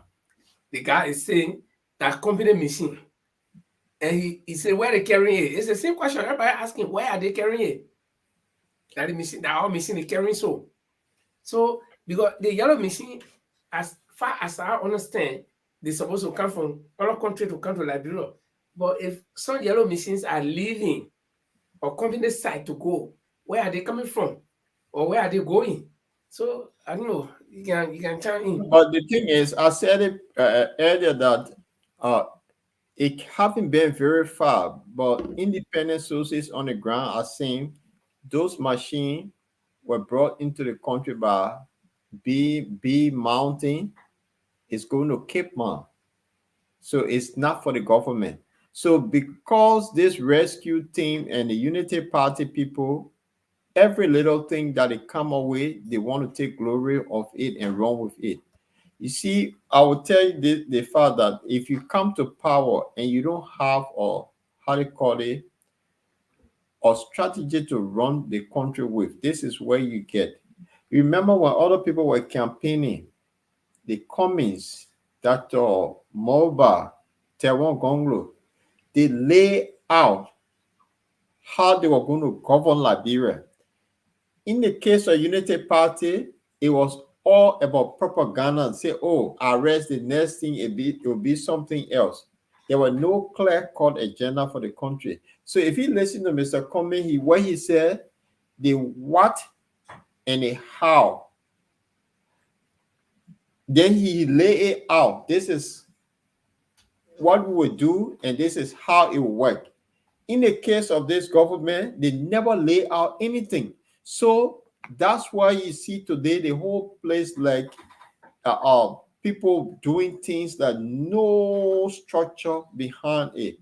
So today you hear War and Economic Chronicle, they will get excited. You hear that buses coming from Ghana, they will get excited. You hear about yellow machine, they will get excited. So there's nothing in place.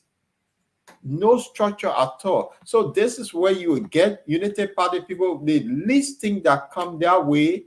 Tomorrow I can put picture on and say, oh, this machine will be learning Liberia. Unity Party people run with it. There's no structure in place. So they are just shameless group of people. That's how I see it. You know, Liberian people do not take cue from mistakes, from past mistakes. And Liberian people, there is something inherently wrong with them that if you lie to Liberian men, they will believe you more than if you tell them the truth. Seriously. Because we are used to being lied to.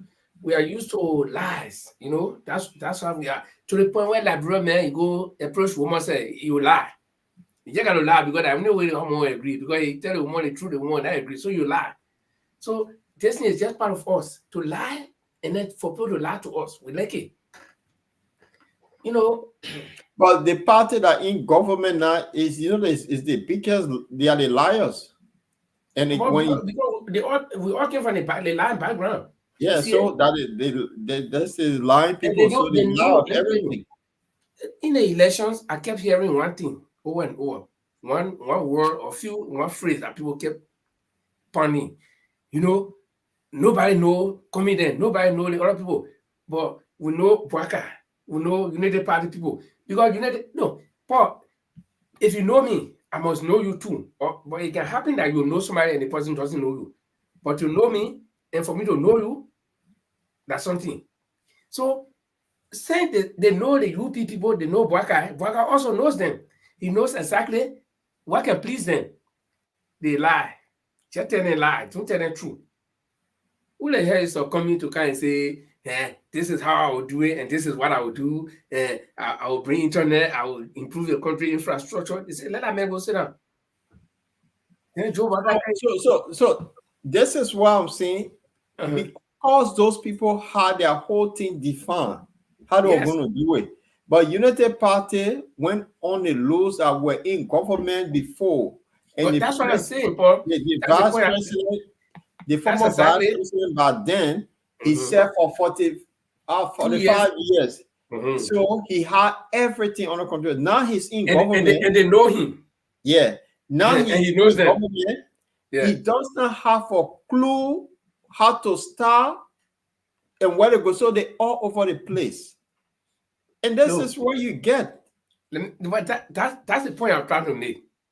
You know, you're sitting down on a they put you on a fee, you mess up, they substitute you, then you can't sit down. You start talking, damn it, for them, man. Then you also drill that guy, score that goal. Then they say, then the coach say, and the coach, and they get Google Play or the coach get Google Play, but he feel that he want to put in there. He say, okay, my man, can't go try again.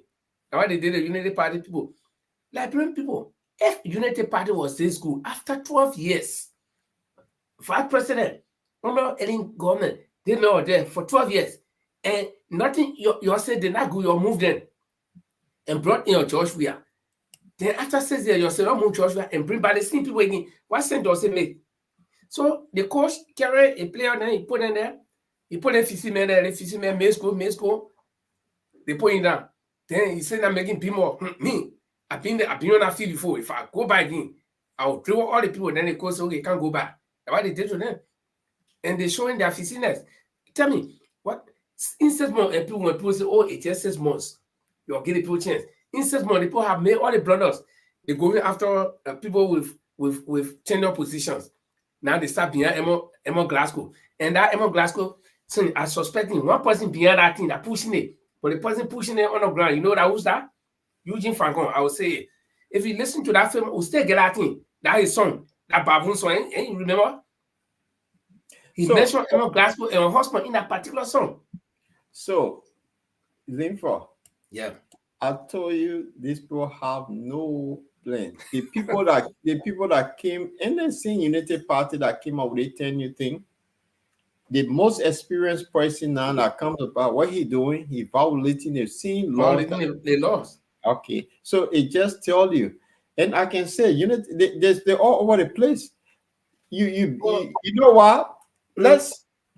He just declared his access recent time, and if you look at it, he published it. I mean, that's what they declared before now. It was in a vote. You know why he published it? Because closing argument have been pounding on him. Closing argument play. They were following it. They were on it throughout. Because spoon pass spoon without trouble. So he was forced to publish it. And let me tell you, there will be since it's starting this way, the opposition, or if the opposition were working, all this thing would not be happening, but the opposition sitting down. But I can assure you, we get independent media now. In that closing, I call it the spoon that were promoting them, we get closing argument, and we get all of media in Liberia that are exposing these things.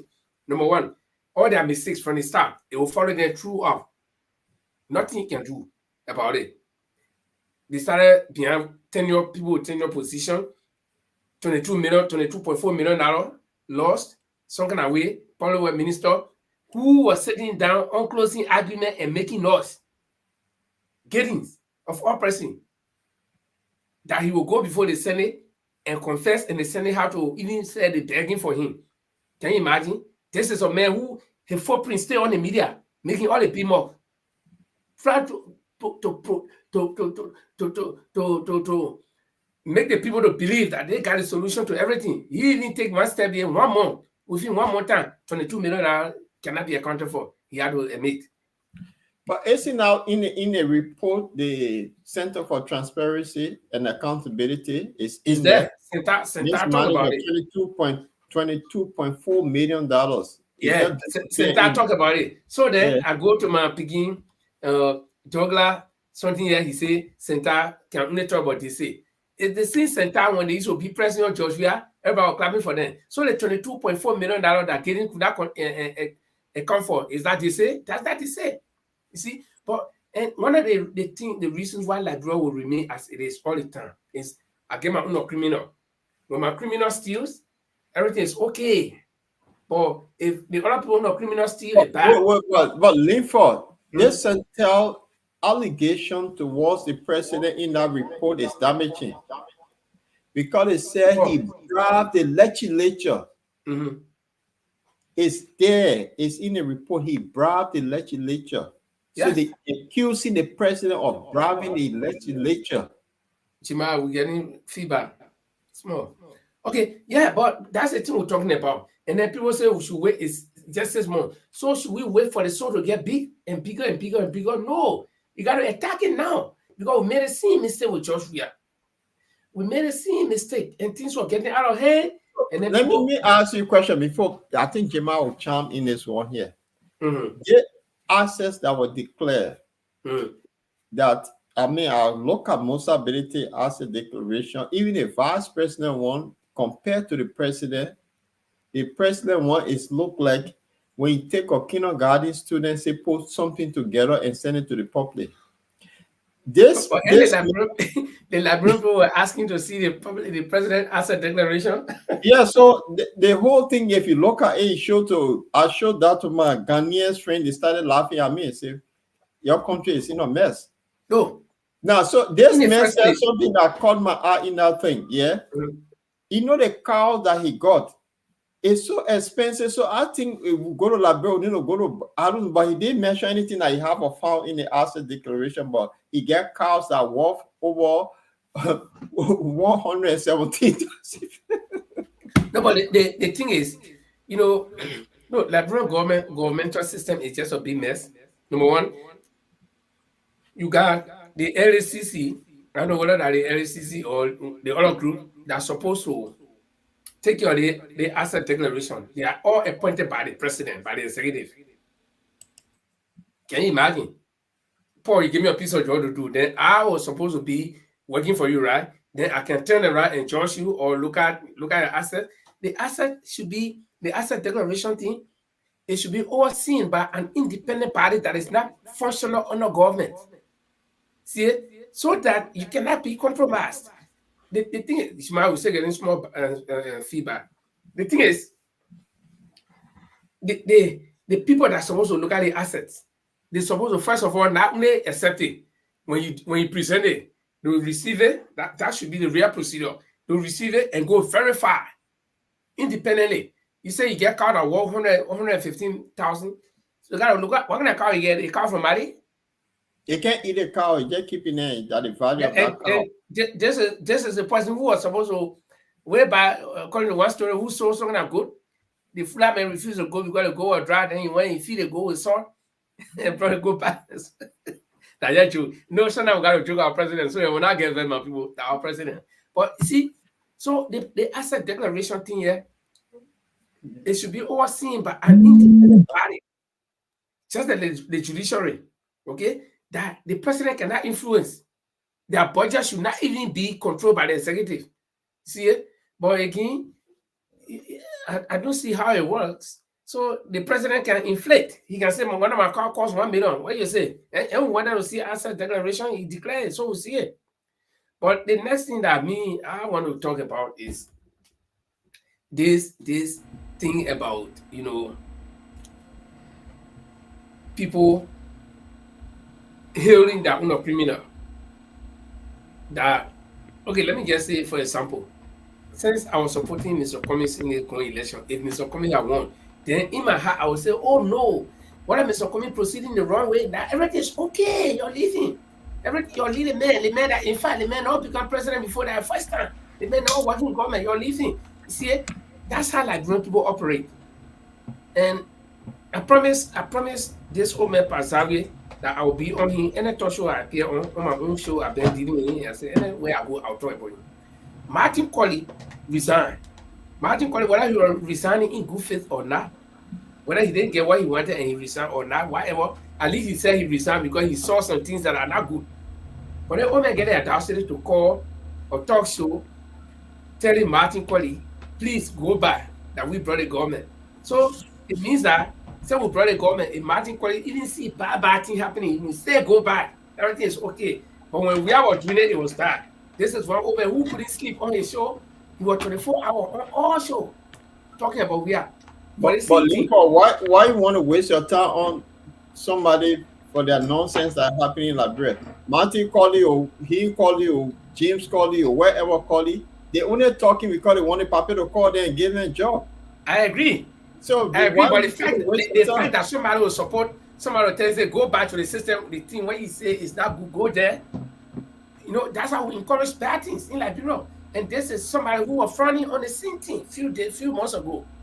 But you know that, I mean, they are all irrelevant people. For me, they are all irrelevant people. But again, the society again, they can follow certain people. I want to hear from Jamal before we wrap on the thing here. Jamal. Yeah, let Jamal come yes, you have seen the asset declaration that was published by our president.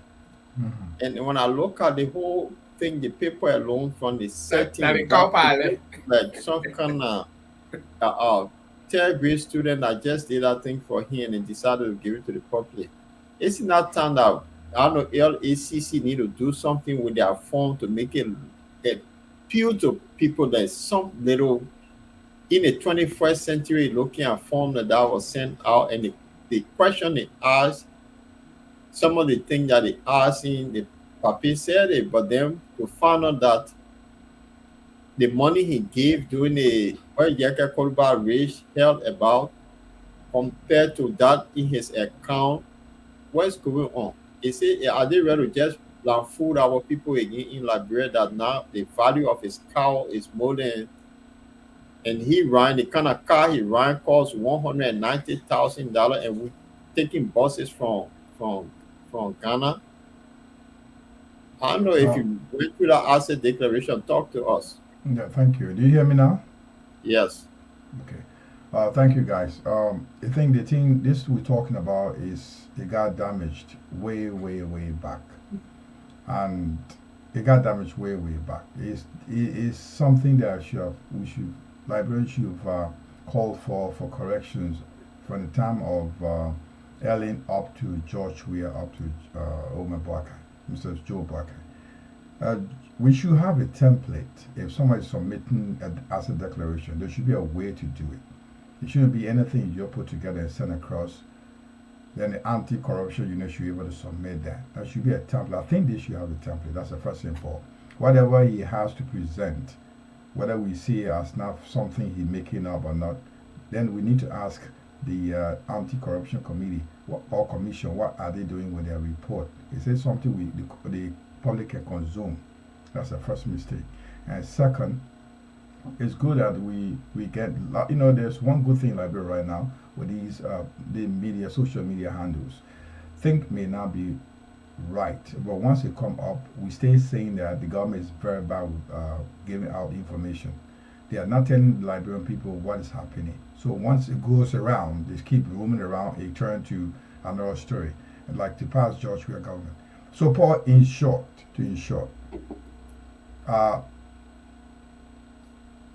this is something like the president has been pushed to put something out there because we want something out. Georgia did not do it, and nobody pushed him. We keep doing it for 6 years. We didn't get him to do anything, and nothing happened. So what happened? We go back to the house to corner him, ask him, Mr. President, we should have all the anti-corruption commission should have asked the president, or whoever, like the House committee should ask the president to submit his report. Georgia did not submit his report. That's one. And this is where it got spoiled from the start, guys. It got spoiled from the start. Now, the OMA is presenting whatever he's presenting. There should be a template. If it's not credible enough, we should hold the anti-corruption commission that is asking them to submit a report. Is this the template you ask them to submit the report in? That's the first question. Second, is this something that we accept as value asset that should be in the report? Those things should be questioned. We should be questioning. But we're not doing that. I think it's Linford or you mentioned about the $16 billion got missing up to now. There's no investigation. Georgia government came and gone, and there's no report. One of the principal suspects, may so rest in peace, just died a couple of weeks ago. Charles Salif, who was held for one to be one of the responsible. So where are we leading to, gentlemen? So what we missing the thing from the beginning, from the start. We're not getting it right. So when we got to we're in the middle now. We want to get it right, and most of the people are using these talk shows to bring the information. We just said this. We've said this for 6 years. We are here talking about the government, how bad George was. We said it 6 years on the show. They just said these guys are just noise makers. We can't listen to them. And who will help us to implement this thing to call this guy to book will be the real houses. But they're not doing their job. So it will be like we are wasting our time saying something. At the end of the day, it will just like real people say, oh yeah, these guys are saying something on a talk show. But by the end, they are all just noise makers. So we need to call those who should hold somebody responsible concerned. Authorities concerned should call the government concerned, like the president. Is this the report, or the anti-corruption commission? Is this the report the government? The president should have submitted. Is this the template? Is he in line with is he in conformity with the template we asked you to submit? And others that did not submit a report. Now then we will be talking. Just tell me, we've been here more than 3 years on this platform. It's the same thing we're saying over and over and over. Garbage in, garbage out. Where are we leading to? So I'm saying what I'm suggesting, we need to look into where this correction should be made before we get to where we are. If the correction was not made from the start, we're not going to go anywhere. Yeah, but when you talk about making correction, I told you earlier on, you and I, the best we can do is to unveil what they're doing, Okay. expose it to the public. At least, we got 5 million people in Liberia, right? And of the 5 million people, it's not everybody that supported this regime. So there are some conscious-minded people in Liberia. There are people who are thinking correctly. And there are those, we got several groups of people. There are those who just see one direction. And there are those who, when they're walking, they're not looking straight. They're walking with their eyes open 45 degrees, seeing both sides, and they can see things. Those ones that see straight ahead of them, that didn't want thinking one way. And whether they twist it the other way, that just acting way they thinking. So the best we can do is for us to sit here and talk. Because you and I do not have the changing power. Well, we cannot do anything. We can say it, let it fall on the ears of people, even on those ears, on the ears of those that are doing the evil thing. They will say hear it, and they will know that somebody knows that they're doing it. Okay. Linfa, I'm saying the same thing we're saying here, but if you say it, we need to be action. We need some action to take place so these things can be corrected. And who takes the action? Who should take the action? I just mentioned now 2 things. If the authorities concerned are not performing their work, like real houses or the 2 houses are not working out, the Committee on Judicial or Financial Accountability is not calling the president or the authority concerned to book to question them on their finances, then it should be the responsibility of the citizen to come out there and call for it, demonstrate, call for the action. It's peaceful demonstration. There should be a way they should listen, but they don't listen to talk show hosts. They don't listen to newspaper report. So there must be some tangible actions that will call government to book. We've been doing that for years. Government don't care about what you say on your talk show. If they see someone on the street, what happened with the military wives? When they got on the street, there was action taken. When the students got on the street concerning something with the university, the president went to the university campus and take action. It shouldn't go to that level, but this is what they like to see. This is a drum they like to dance with. But if you keep saying, oh, we'll say it here, of course we'll say it. But how much far can we go? Can we say it? Oh, yeah, let it go. We can say it, but people need to know that if you say it, there must be some action at the end of the day. I'm not saying we shouldn't say it, but are they listening to us? Do they listen to us? Okay, maybe Paul will let him come in because I got different things to say about that, but let Paul come in. I mean, Jamal made a valid point. So it's a government. You see, what did he declare publish his asset? Because people were beating on him every day. Yep. That's why he was forced to declare to make it public. So really Jamal, when people take serious action, it's like the government, like a tortoise. You got to put fire on their back before they do things. And that you see what happened in Kenya. Students, young people decided to call their government to book, and this is what happening, to increase taxes, to put tax on bread. They've been increasing tax and everything. Young people say Okay. enough is enough. So the government now in Kenya is now with surrender to the demand of the young people. So what Jemai is saying, that's why it's needed in Liberia. You have a bunch of corrupt people in the government that went to some Grand Bassa County, divided huge cash among themselves, and And then we you, get four bosses from Ghana, and the thing is okay. Those guys are all bunch of criminals. And when you and get criminal, this is And let me and they're defending. I can't believe for you come you add to, and they're defending what they spent.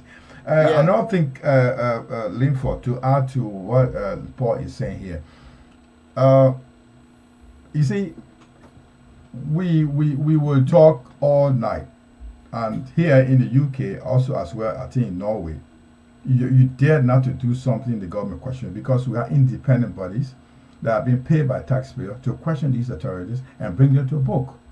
We have all those agencies, we call the autonomous agencies, that are in Liberia, that have been run and managed by the government, the arms of the government. So they can't do anything. And now, you cannot get, we got too many of these advocates in Liberia. Too many of these so-called advocates.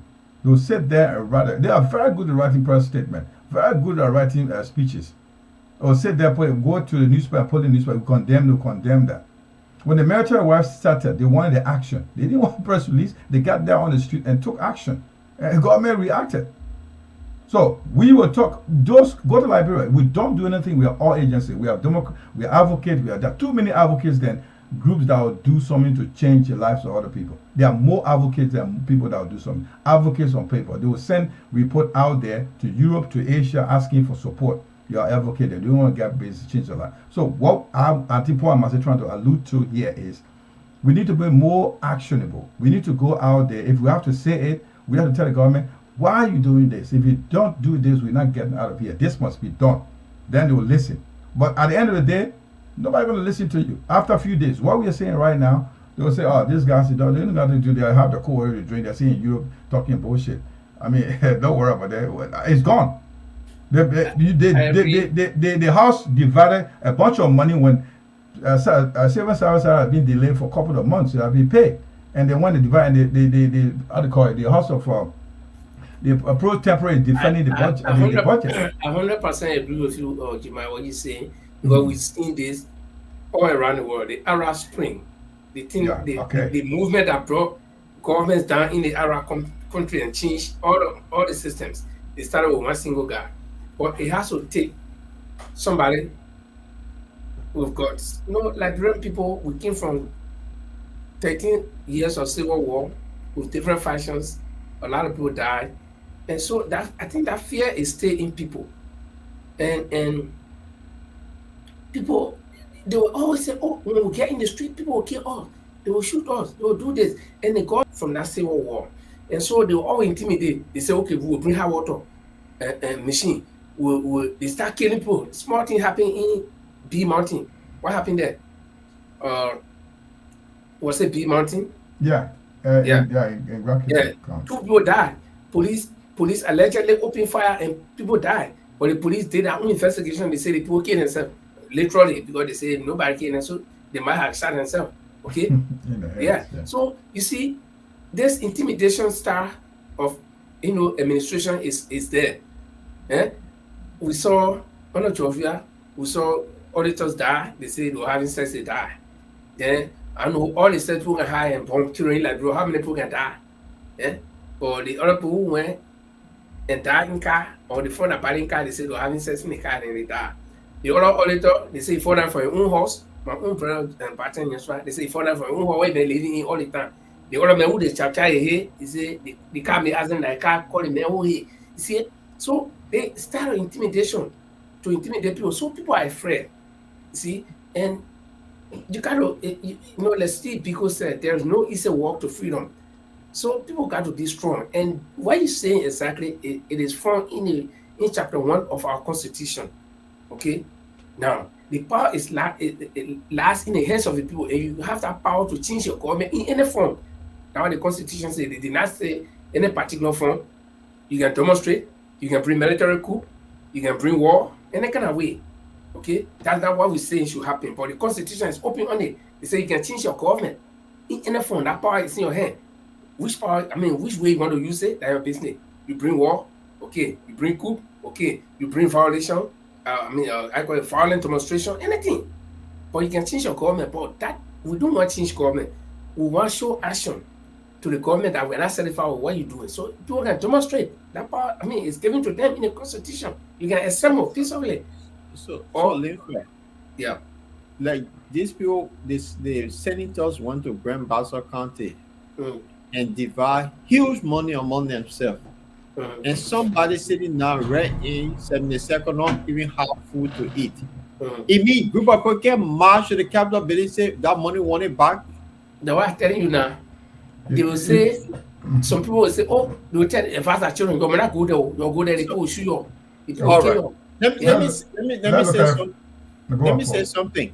Uh, You see, I can't remember the exact year. Maybe Jamal will help. If that 2010 or 2011 or 2012, the police in the UK used to harass the black children. Yeah. Every time they see them, they just stop them. It was 2010. 2010. You know what happened? That was the time BlackBerry was before iPhone. The iPhone came about. It was BlackBerry. mm, Those young kids organized a mass protest in the UK by using their smartphone, and the police, they overwhelmed the police that they could not do anything. The security forces in Liberia, you are the police, the army, or the immigration, they even reach 5,000. And you talking about Mozzarella alone that get over 1 million plus people that decide say today we're going to do something, you're bringing money back. What the fear in it? We just get a cowardly behavior in us. That's all. Another thing, Paul, to support your point again, is like we were a couple of weeks back, I think a month now, we were talking about who is receiving contract in Liberia. If you look at it, they are much of Asian companies. Yeah. Because Asia will not ask you how your government is cooperating. They will not. They have to streamline your government in terms of what you do, human rights, other things, corruption, stuff like that. Western government will challenge you before they give you to get into your country to work with you. You will see Liberia now, 99% of those who have no huge contracts are Arabs, Indians, Chinese, and the rest of it. They dare to question your work. So we African, all poor developing countries that are into corruption, will open their arms to those people. So if you challenge, let's agree that our people are afraid to go out there and challenge the government for the fear of death. Fine. But then who help you? The big brother should be there. Okay, fine. That's why we have international code. Other groups are there to say they're calling for the War Crime Economic Code, Crime Code 9 Liberia, United Nations, and America. Because you know you don't have the chance to speak. You don't have the means to do it. So you're being compromised in a way that subconsciously, you're being compromised. So you have to agree with the system. So who will help you out of that system? It's just like when someone has been cornered, they got into trafficking, got drug gas in trafficking. What they do, they go there around, talk to them because they've been commitment. How do you get those out of commitment? Somebody have to protect them. So this is the reason these Western countries would love to decide before they sign contract with any African or developing countries. They will check those as a guideline before they allow you to sign contract with you. They are not there with us. So we are left in the hands of people that don't care how they treat your citizen. Yeah. They don't care. They don't care. Look at what happened in the Japanese, the Bolivar. What is that? Not the Bolivar. The Somali draft contract given to us. I understand what donation for the Japanese. Other major contracts in Africa, not only in Liberia, that are run by Chinese and Russians and Eastern Europeans. They don't question what your government is doing to the people. They don't do. Yeah, because they don't come in to make money and then to suppress. They don't do. So they are not helping us. You see, the government is growing. Many of the countries go to BRICS. It was okay. Why the countries are being part of the BRICS? Guys, it's a good level to the BRICS. Yeah, because they won't question your. Of course, there are some kind of neo-colonialism aspect in part when we deal with the West. But at some point, they help you. They help the citizens. They speak for the citizens at some point. They do. They protect the citizen right at some point. On their behalf, they'll tell the government, you need to have these things done. You need to have, the citizens should have schools, hospitals should be in this area. This should be done. We want to see the country. Most people must go to school. How do you do that? But if a Chinese man come to you and say, look, I want a contract from you, you just tell them, okay, I'll bring my people from China. And that's the worst thing. They'll give you contract, you're going to lay bricks from China. We'll have a massive, massive unemployment in our country. So these are things that cost you trouble. It's the term of reference, you know, the TOR that our government said, the standard operating procedure, you know, so the people go by what you give them. If you demand that this is what we want before you do it, but the government itself cannot do it because they fall short. Guys, I think the time is far spent, and I don't know if anybody has anything to say, but for me, I think the conclusion of everything we're talking is that the people of Liberia will have to be the one to fight for themselves. No, let me tell you, God will not send army being led by Angel Gabriel from heaven to come fight war for you. If God was going to do that, they will be in Israel fighting now. Because God been in Israel for a long time before we even heard about in Liberia. Okay? Oh, yeah, the guardian Israel, for the greater that are on our side there, God will be more care there. Yeah. And God will not leave from there and come on the side. Everybody love their people. And the Israelites, they say they are God's people. So God will not leave them and come to us. God gave us 2 hands, 2 feet. Great people in great country have done greater things than what we can imagine. And the people got 2 feet, 2 hands, just like us. They got 2 eyeballs, 1 head, brain. So why are we afraid? Always afraid. Yeah. Well, and as a result, we'll always be what we are. People will trample over us because they see people who are leading you. You'll say that the people will know. They know you and you know them. So they know what you want, they know how you can think, and they know how you need to be treated, and they'll treat you like that. That's how I want to close tonight. I just want to take this out. Thank you very guys, everybody guys here, and we had a great show. I hope we can have the guests that didn't show up tonight. You show up on Friday. We'll have a nice discussion on issues that we're going in Liberia. And I want to thank everybody here, those who follow wherever you're listening to us from. We say thank you for joining us. Follow us, always subscribe. We can come anytime, but our major days are Tuesdays and Fridays. So try to be our guest and also part of our audience. Thank you very much and have a lovely day from Manchester. Yeah, Paul. Yeah, I would say it was a great discussion, and I would say thanks to our viewers for following us too. And I'm looking forward to our Friday discussion. And yes, so we'll say let's call it a day. And Liberia is where it is. Nothing going to change. So we'll pray for maybe mistakenly they will elect somebody good one day, and then we'll start doing. But Liberia is just a complete mess of country, and I say it's not a normal country. When I say the people, until we become normal, we'll do normal things. So it is where it is. Okay, guys, I think it was a great show. Thank you very much for those of you who watched for the first time. I saw Harry, and Harry, I hope you will join us next time. We'll say Harry's, also Joe Ma and G5. They were all watching. So we'd like to say thank you very much. And next time we'll be on Friday. Friday, same time, 7 o'clock Liberian time, 9 o'clock Central European time, 8 o'clock Great British time. So that's it for this week. Guys, I'm not too sure because Friday is my day. Friday will be my birthday, so I might be, friends have invited me over to another place, so I'll go there. We are 3 that will be celebrating the same day. There are 3 of us got birthday, we'll be celebrating together. So I will be there, but I'm not too sure if I'll be on. But just in case, maybe I can get on, so you'll see me. Or if not, I want to say have a great show on Friday. And so, guys, this is how we'd like to leave you. And please join us on Friday. The team will be here on the Bottom Line Liberia.